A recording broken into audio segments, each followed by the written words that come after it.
मैं doctor Bhavesh Kumar Chauhan, professor department of electrical engineering, BBD NITM Lucknow, power system analysis course में आपका पुनः स्वागत करता हूं। आज हम पावर स्टेबिलिटी के द्वितीय भाग में स्टेडी स्टेट स्टेबिलिटी एवं ट्रांजिएंट स्टेबिलिटी को रिव्यू करते हुए फैक्टर्स के बारे में चर्चा करेंगे जो कि स्टेबिलिटी को अफेक्ट करते हैं। साथ के साथ हम वो मीन्स, वो तरीके जिनसे कि हम किसी सिस्टम की स्टेबिलिटी को और बेहतर बना सकते हैं, उनको भी समझेंगे। साथ ही ट्रांजिएंट स्टेबिलिटी के एनालिसिस के लिए एक ग्राफिकल मेथड का इस्तेमाल किया जाता है जिसको कि हम इक्वल एरिया क्राइटेरियन भी कहते हैं। उस पर भी हमारी चर्चा केंद्रित रहेगी और उसी पर आधारित न्यूमेरिकल भी हम सॉल्व करेंगे। ट्रांजिएंट स्टेबिलिटी ट्रांजिएंट स्टेबिलिटी या स्टेबिलिटी कहें तो सर्वप्रथम तो स्टेबिलिटी क्या है। Stability is an ability of a system to come back to its normal state after being subjected to a disturbance. अगर वो डिस्टर्बेंस ग्रेजुअल और स्लो है तो हम उसकी एबिलिटी जिससे कि वो रिस्टोर कर रहा है अपनी नॉर्मल पोजीशन को, उसको हम स्टेडी स्टेट स्टेबिलिटी के दायरे में देखते हैं। और अगर वो डिस्टर्बेंस सडन है, लार्ज है और उसके बावजूद भी सिस्टम स्टेबल रहता है, it does not move to instability, तो हम उसको ट्रांजिएंट स्टेबिलिटी के दायरे में देखते हैं। तो it is an ability of power system to return to normal conditions after a large disturbance. अब ये डिस्टर्बेंस क्या है? डिस्टर्बेंस किसी भी पावर सिस्टम में अमूमन होते हैं। वो डिस्टर्बेंस क्या हो सकते हैं, उनका स्वरूप क्या हो सकता है? वो हो सकते हैं लॉस ऑफ लोड की वजह से, लॉस ऑफ जनरेशन की वजह से, या आउटिंग की वजह से, आउटेज की वजह से, फॉल्ट्स की वजह से, different types of faults like LG faults, LLG fault, और वो हम स्विचिंग के वजह से भी इस तरीके के डिस्टर्बेंसेस आते हैं। तो अगर देखें तो अमूमन ट्रांजिएंट स्टेबिलिटी, जैसा कि शब्द अपने रूप में अपने आप ही स्वतः परिभाषित करता है कि ट्रांजिएंट में ये जो चेंजेस हैं वो सडन हैं और स्टडी में ये जो चेंजेस हैं वो स्लो हैं और ग्रेजुअल हैं। तो जब हम स्टेबिलिटी को समझते हैं किसी भी सिस्टम के लिए, इंक्लूडिंग पावर सिस्टम, तो हमको ये समझना भी ज़रूरी है कि ये जो स्टेबिलिटी है ये एब्सोल्यूट नहीं होती। स्टेबिलिटी भी एक लिमिटेड रेंज के लिए वैलिड रहती है, इसकी एक सीमा होती है, एक निश्चित सीमा रहती है। स्टेडी स्टेट को अगर समझें तो स्टेडी स्टेट में जो ये लिमिट है, जिसको कि हम स्टेबिलिटी लिमिट कहते हैं, ये basically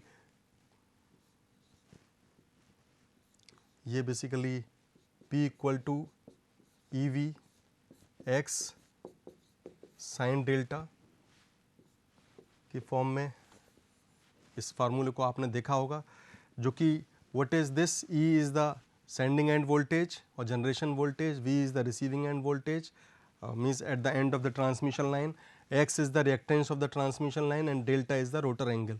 So this gives the maximum limit for steady state stability. So this is the maximum.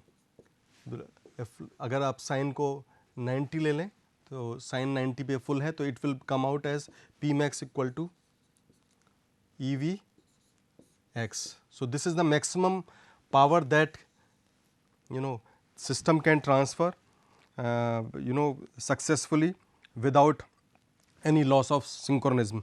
तो ये समझना है कि नॉर्मल स्टेट से क्या मायने हैं। नॉर्मल स्टेट से मायने ये हैं कि system does not lose synchronism, it works in synchronism. क्योंकि आप ये समझिए मल्टी मशीन सिस्टम्स हैं तो उसमें different generators, they run in parallel, so they run in synchronism. So if disturbance is too large or if it is for a very long duration, or if the fault is not cleared after a certain time or a longer time, then the system may lose synchronism. But if it is within a range, if it is within the tolerance, अगर वो एक निश्चित सीमा के बीच में है तो system synchronism को loose नहीं करता है, एक टेम्परेरी डिस्टर्बेंस आता है, it takes care of it and it comes back to the normal operation. So that is what you call the stability. तो ट्रांजिएंट स्टेबिलिटी लिमिट अमूमन स्टडी स्टेट लिमिट से कम होती है, यानी कि अगर ये जो फैक्टर है इससे कम होती है. क्यों ऐसा है? क्योंकि ये जो चेंज है वो सडन है, वो ग्रेजुअल नहीं है. और अगर आप एक आम इंसान को भी देखें, अगर उसको अचानक कोई बहुत तेज़ी से धक्का दे तो यकीनन है कि वो अपना बैलेंस खो देगा. लेकिन अगर कोई उसके नज़दीक आकर धीरे से उसको पुश करता है और धीरे धीरे वो ज़ोर बढ़ाता चला जाता है तो आपको अपने को संभालने का एक समय मिलता है. तो उस वजह से आपकी जो एबिलिटी या जैसे कहें रेंज है, जो क्षमता है उसको बियर करने की, उस डिस्टर्बेंस को without being disturb, without getting disbalance is definitely larger. तो इन transient the stability limit is relatively lesser. However, the formula is the same, P equal to EV upon x sin delta. Now, कौन से ऐसे कारक हैं, कौन से ऐसे factors हैं जिन पे की स्टेबिलिटी डिपेंड करती है? जैसा कि अभी हमने उस फॉर्मूले को डिस्कस किया था, P equal to EV x sin delta. तो हमको समझना होगा ये कारक हमको दोनों ही स्टेबिलिटी, चाहे स्टेडी स्टेट की बात करें चाहे ट्रांजिएंट की बात करें, तो ये दोनों फैक्टर ही हमको समझाने में मदद करते हैं कि कौन से ऐसे कारक हैं जिन पे कि ये निर्भर करती है. तो E is obviously generation voltage, तो internal voltage of generators it is affected by that. Beside that, resistance of machines, okay, resistance of the transmission line, or we can say the total transmission reactance also of the transmission line, तो X part. Beside that, internal voltages of motors, if there are any motors in the systems, तो ये उसके internal voltages पर भी depend करता है, निर्भर करता है. साथ के साथ the response of excitation system. तो एक्साइटेशन सिस्टम्स का रेस्पॉन्स कैसा है? रेस्पॉन्स से क्या माने कि क्विकली वो रिएक्ट कर रहा है, स्लोली रिएक्ट कर रहा है, क्या उसकी कैपेसिटी है, क्या उसकी रेटिंग है, क्या उसका मैकेनिज्म है, क्या डिज़ाइन है. तो सिस्टम डिज़ाइन के साथ साथ इवन एक्साइटेशन सिस्टम के का जो डिज़ाइन है that also affects. Beside that the availability of AVR and governor system. What is AVR? Automatic voltage regulator. तो वोल्टेज रेगुलेशन का मैकेनिज्म क्या है सिस्टम में, वो ऑटोमेटिक है या नहीं, तो इस पर भी आपके स्टेबिलिटी अफेक्ट करती है. Beside that governor, because you know it is also a method to control the generation. तो if governor system is there then of course it also depends upon them. लेकिन इसमें ये समझना ज़रूरी है कि जब हम स्टडी स्टेट स्टेबिलिटी की बात करते हैं या ट्रांजिएंट स्टेबिलिटी की बात करते हैं तो हम उसमें गवर्नर सिस्टम या एक्साइटेशन सिस्टम को इग्नोर कर देते हैं. ये अजम्पशन रहता है कि दे आर डीएक्टिवेटेड. बट एक तीसरी स्टेबिलिटी जो कि स्टडी स्टेट स्टेबिलिटी का ही स्वरूप है वो है डायनेमिक स्टेबिलिटी. तो डायनेमिक स्टेबिलिटी के परव्यू में ये कंसिडरेबल है this part, okay, because there we see the role of availability of automatic voltage regulators and governor system. So since हम इस समय जो डिस्कशन वो स्टेबिलिटी का पूरे स्वरूप में कर रहे थे, तो इस वजह से हमने इस कारक को भी जो कि डायनेमिक स्टेबिलिटी से रिलेटेड है इंक्लूड कर लिया है, okay. Otherwise these factors are the main factors for the study state stability, okay, and transient stability, okay, and transient stability, these factors, okay. This third factor is only relevant for dynamic stability because in the first two stability the availability of AVR and governor system is not considered. Beside that, what are the ways and means to improve the stability? There are various ways. The biggest of them is the use of compensating techniques, use of compensation. क्योंकि आपको समझना है कि किसी भी case में, किसी भी स्थिति में आप जो ट्रांजिएंट स्टेबिलिटी लिमिट को सुपरसीड नहीं कर सकते. तो उसको ध्यान में रखते हुए आपको अगर स्वतः ही ये करेक्शन नहीं हो पा रहे हैं तो आपको कंपनसेटिंग टेक्निक सिस्टम में इंश्योर करनी होगी जिससे कि वो उसकी लिमिट जो है उसकी टॉलरेंस रेंज बढ़ जाए. साथ के साथ यूज़ ऑफ फिक्स्ड कैपेसिटर और thyristor control reactors. Beside that design of and selections of rotating equipments, different rotating equipments. Rotating equipment से क्या मायने हैं? Rotating equipment से मायने हैं machines के, चाहे वो generating हों, चाहे वो motors हों. इसके अलावा use of high speed जो excitation systems and reclosing breakers. तो जो आपका एक्साइटेशन सिस्टम है उसका रेस्पॉन्स कितना क्विक है, क्योंकि ये वो फैक्टर था जैसा आपने प्रीवियस स्लाइड में भी देखा जिस पे ये डिपेंड करता है. तो अगर आप इसको इंश्योर करते हैं कि एक्साइटेशन सिस्टम का हाई स्पीड है तो obviously it will help in improvement of the stability. Beside that, reduction of the transfer reactance. Okay, if you remember that EV upon X, so there this is the transfer reactance. So means if this X is reduced, then of course you will be improving the stability. Now use of fast acting automatic voltage regulators या automatic voltage generators. So fast acting, you can word the response time is emphasized here. Beside that, applications of power system stabilizers, so as to regulate the different parameters. So power system stabilizers, they help in regulation of the different electrical parameters in the system. Now equal area criterion, this is a graphical method. It is a graphical methods and it is basically derived from the swing equation itself. swing equation हमने पिछले भाग में उस पर चर्चा की थी. तो आपको याद होगा कि this is equation, this is called as swing equations also. Here it is m d2 delta upon dt square, okay, that is equal to pa. What is pa? Pa is a accelerating power. Okay, so if you multiply this, if you consider this to be an equation 1 and you multiply with the factors, okay, 2 d delta upon dt on both side, okay, it is the same equation, we have simply multiplied, okay, then this whole expression that you are seeing on the left side, जो आप बाईं ओर ये part देख पा रहे हैं, तो इसको आप इस तरीके से भी लिख सकते हैं d delta upon dt square and derivative. Because अगर आप इस एक्सप्रेशन को जो रेज d delta upon d t का स्क्वायर है इसको डिफ्रेंशिएट करेंगे तो आपको यही एक्सप्रेशन मिलेगा. तो इसको सिंप्लीफाई करने के लिए, समझने के लिए हमने क्या किया, ये दोनों फैक्टर्स को लेफ्ट और राइट में मल्टीप्लाई किया and then we have been able to get this form. हमको ये स्वरूप मिल गया है and this will hold like 2 pa upon m d delta upon dt. Okay, now if we integrate this, let's say this is an equation 2, okay, with respect to the time, then we get this expression d by dt d delta upon dt square and then 2 pa m, okay, d delta upon dt and this dt, which is further simplified because integration is there, so obviously this becomes irrelevant.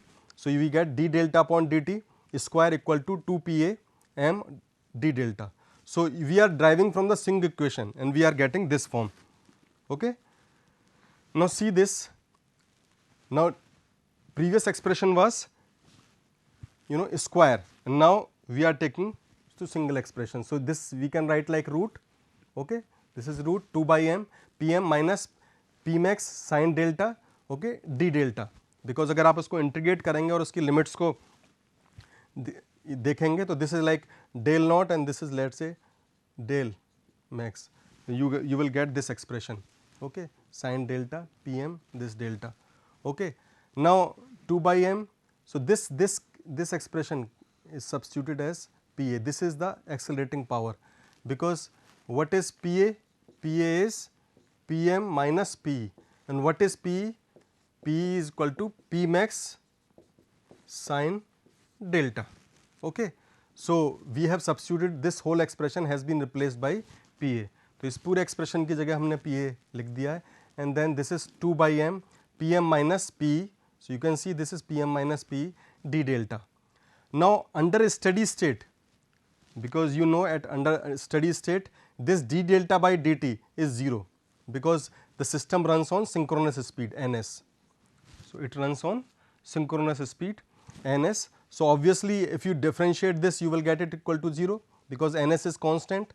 Okay, so if you substitute it here you will get this expression pa d delta equal to 0 because you remember this expression 2 is constant, m is constant, okay, and then PA d delta, because these are constants, only this can be 0. If you substitute d delta equal to 0, then only this PA d delta can be 0. Okay. So this is what the equal area criteria says. It says that if you take this, this is P, this is delta, and if you draw this, okay, अगर हम इसको लें, late से यहाँ से शुरू करते हैं, लेट से this is PM and this is this expression, this graph is basically P. This is the variation of electrical power, and let's say this is a constant power which is PM, mechanical power. So you either change mechanical power or you change electrical power. So right now we are talking about variation of electrical power, and this is a delta. You are seeing the variation delta, or with respect to the time t, means time is changing, obviously rotor angle will also change. So if you see, it says that if this is let us say the point where this is del naught, तो हम माना कि let us say t naught initial time t पर ये del naught है और fault एक time पे हुआ है, that is let us say this is a fault time t. So it says कि जो accelerating part है, यहाँ पे आप देखेंगे pm और t, या tm और जो t है same होगा pm. In fact this at this point, this is called the initial point, this is called the initial point. At this point PA is equal to 0, okay, and then a fault occurs, and then obviously the P will be 0. अगर fault हो गया, electrical fault हो गया है, तो P क्या हो जाएगा, P will be equal to 0, whereas PM will not be 0. तो automatically PM minus P is accelerating power, तो ये ग्रेजुअली इंक्रीज करेगा, यानी कि यहाँ टाइम के साथ जैसे टाइम इंक्रीज कर रहा है, आपका एंगल भी इंक्रीज करेगा और ये एक्सेलरेशन मोड में जाएगा. तो this area will be let's say A1, this will be called accelerating area.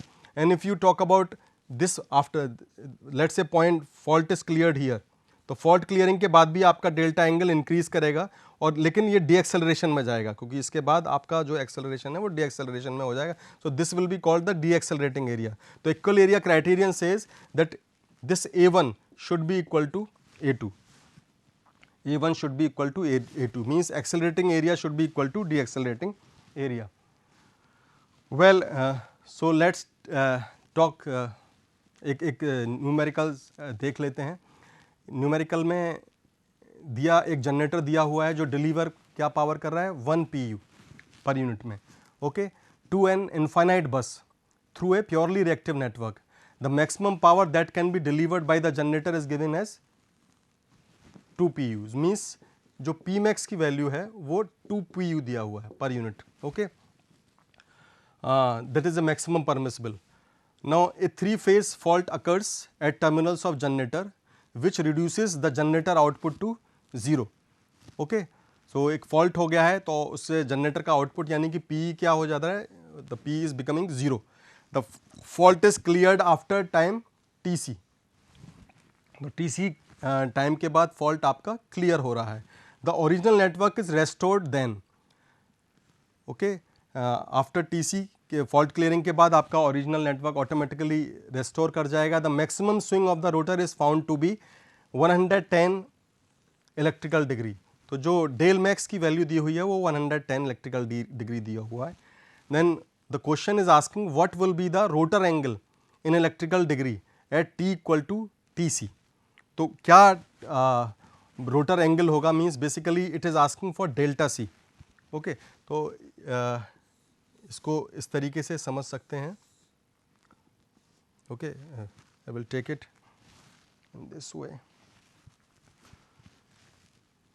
You know, for stable condition, you know, A1 should be equal to A2.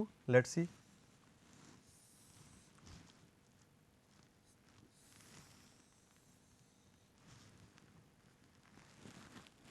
So let's say अपने stable के reference में this is P, this is del, okay, और ये time axis है. तो let's say what is this? This is P, which is obviously increasing. This is, let us say, PM. Okay. What is PM? PM is mechanical power. What is P? P is electrical power. Okay. So, this is a variation of P with respect to the delta. What is delta? Delta is basically rotor angle, power angle, load angle. Okay. So, you see that ये stable state था, this is a stable state. Okay. At this part obviously PA is equal to 0. Why PA is equal to 0 at this part? PA is 0 because PA is an accelerating power. So, at steady state, when the operation was normal, at a steady state the mechanical power is equal to the electrical power. So, and then that is why PA equal to 0, because at this it was running at a constant speed, d delta by dt was 0. Now, once fault has occurred, P will become 0. So, PM will be more than PE. Okay. So, basically you can say PA will become PM. Okay. So, obviously acceleration will occur, and then let us say this fault is cleared at time, let us say fault is cleared at time, let us say t. Okay. Now, so clearing time, so that it will be, let us say, Tc, but thereafter still it will move. Okay. It will, because इसके बाद क्या है, further आप देखेंगे rotor angle ये deceleration mode में चला जाएगा. यहाँ तो क्या हुआ, ये एक्सेलरेशन मोड में ये फर्दर जा रहा था, लेकिन इसके बाद जैसे ही फॉल्ट क्लियर होगा तो इनर्शिया की वजह से ये अभी भी रोटर एंगल आगे फर्दर मूव करेगा. So let's say this is finally stable at this part. So let's say ये मूव करते हुए यहाँ पहुँच गया, and let's say del max is some value given here, maximum. Okay. Now you must understand that this is the area A1, क्योंकि ये acceleration mode में है. This is area A1. Okay. And this is area A2. This one. Equal area criterion says that for the stability these two areas should be equal, or this area should always compensate for this area. If this is less than even this one, still it will be able to resume to normal state. But if this area A2 becomes more than A1, the system will not restore to normalcy. It will lose out the synchronism. So, as we said, A1 should be equal to A2. Okay. You can see here PC, PS is equal to del C, del naught. So, this is del C, this is del naught. Okay. This is equal to, क्योंकि ये A1, this is the A1, this is A1 part. Okay. PS आप देख सकते हैं यहाँ, ये del naught है, ये del C है, this is del C. Okay. So del naught PS into del C minus del naught, and then here it is, अगर हम इसका इस पार्ट को देखें तो ये थोड़ा सा डिफरेंट है कर. This is, you can see it is on A sinusoidal value, this here. So this is sinusoidal part, Px, Pmax sin delta, this part Pmax sin delta, this is a sine wave, minus Ps, because हमको इस part में interest है, this one, so हमको minus करना पड़ेगा minus Ps. So this is the this part. So this is Pmax sin delta, this part, and then okay, this is the variation, and minus this one. क्योंकि याद रखिए A1 के लिए हम इस रेक्टेंगल का एरिया निकाल रहे हैं और A2 के लिए हम इस पोर्शन का एरिया निकाल रहे हैं. So it will be Pmax sin delta minus PS. So we have substituted this length, हमने इसको माइनस कर दिया, केवल इस लेंथ को कंसंट्रेट किया हुआ है. Okay. And then d delta. So further we can write Pmax cos delta C, क्योंकि अगर आप इसको बेसिकली इंटीग्रेट करेंगे तो साइन डेल्टा का इंटीग्रेशन क्या आता है, cos delta C. Okay, negative minus delta C. Then cos del max. Now, so this expression will be differentiated to this form. Okay, and then we will get this expression. Then with cancelling out, you will get this expression, and you will get this expression del C, and this will be equal to this. अगर आप इसको numerically solve करेंगे, you will get these, and eventually this expression will come like this. cos delta c minus this, and by substituting all these values, because mind it उसमें 2 दिया हुआ था part 1 sin delta, तो delta हमारा जो आएगा वो पाई बाई 6 आएगा 30 डिग्री। तो हमारे पास डेल मैक्स भी दिया हुआ था 90 डिग्री, और जो डेल सी का है जो पार्ट आएगा वो 30 डिग्री आएगा। जब इसको सब्स्टिट्यूट कर देंगे, okay, del naught is 30 degree and sine max is sine del max is 90 degree. तो if you substitute this value in this expression you will get delta C equal to 69 point this, जहाँ की initial delta pi by 6 था 30। तो by substituting these values you will get critical angle, critical rotor angle. What is critical rotor angle? Critical rotor angle means the angle before which the fault should be cleared. Fault should be cleared, because if your delta becomes more than delta c, then your system can lose stability. Okay. So meaning thereby your delta should always be or equal to delta c, because if it is equal, it is mean it is on boundary line, it's a critical conditions. Okay तो यानी कि rotor angle delta C होने से पहले ही fault clear हो जाना ज़रूरी है। और अगर इसको टाइम के कॉन्टेक्स्ट में देखें तो इसी चीज़ की एनालॉगी है कि फॉल्ट जो क्लियरिंग टाइम होना चाहिए वो T should be less than T C. So the fault clearing time should always be less than equal to T C. If your T is greater than T C then the system will lose synchronism. Y?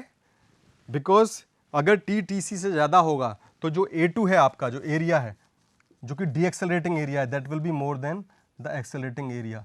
तो meaning thereby जो energy stored हुई है acceleration के दौरान rotor में, it will not be restored and obviously the system will lose synchronism. तो उसको ensure करने के लिए we must take care that the fault clearing time should always be less than the TC, that is a critical time, and delta C should always be del should always be less than del C for clearing the fault.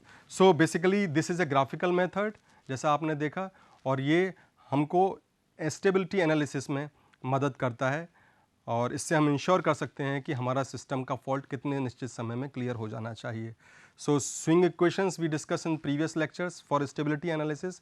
In this lectures, अगर इस lecture में हमने क्या समझा, इस lecture में हमने समझा कि ग्राफिकल मेथड जो कि इक्वल एरिया क्राइटेरियन है उसकी मदद से कैसे स्टेबिलिटी का एनालिसिस कर सकते हैं। तो अंततः ये बात समझ में आई कि कोई भी फॉल्ट, उसका मैग्नीट्यूड और उसका ड्यूरेशन इम्पॉर्टेंट है। ऐसा नहीं कि कोई भी बड़ा फॉल्ट आपने कितने भी मैग्नीट्यूड का अप्लाई किया और system will not lose the synchronism. No, अगर if the magnitude of the fault is large then it must be cleared in as minimum possible time as possible, and that minimum time is known as the critical time. So that helps you, that help us, that make us aware that the stability should not be compromised. तो आज हमने ये भी समझा कि कौन कौन से कारकों से आप स्टेबिलिटी को कंट्रोल कर सकते हैं, कौन से ऐसे फैक्टर हैं जिन पे ध्यान दे के हम अपनी स्टेबिलिटी को इम्प्रूव कर सकते हैं। और स्टेबिलिटी का मायने क्या है कि आपका सिस्टम अगर ये डिस्टर्बेंस होते रहते हैं उसके बावजूद भी नॉर्मल ऑपरेशन को इंश्योर करेगा। So stable system is the one which is able to regain its original state despite being subjected to disturbance. Okay, thank you.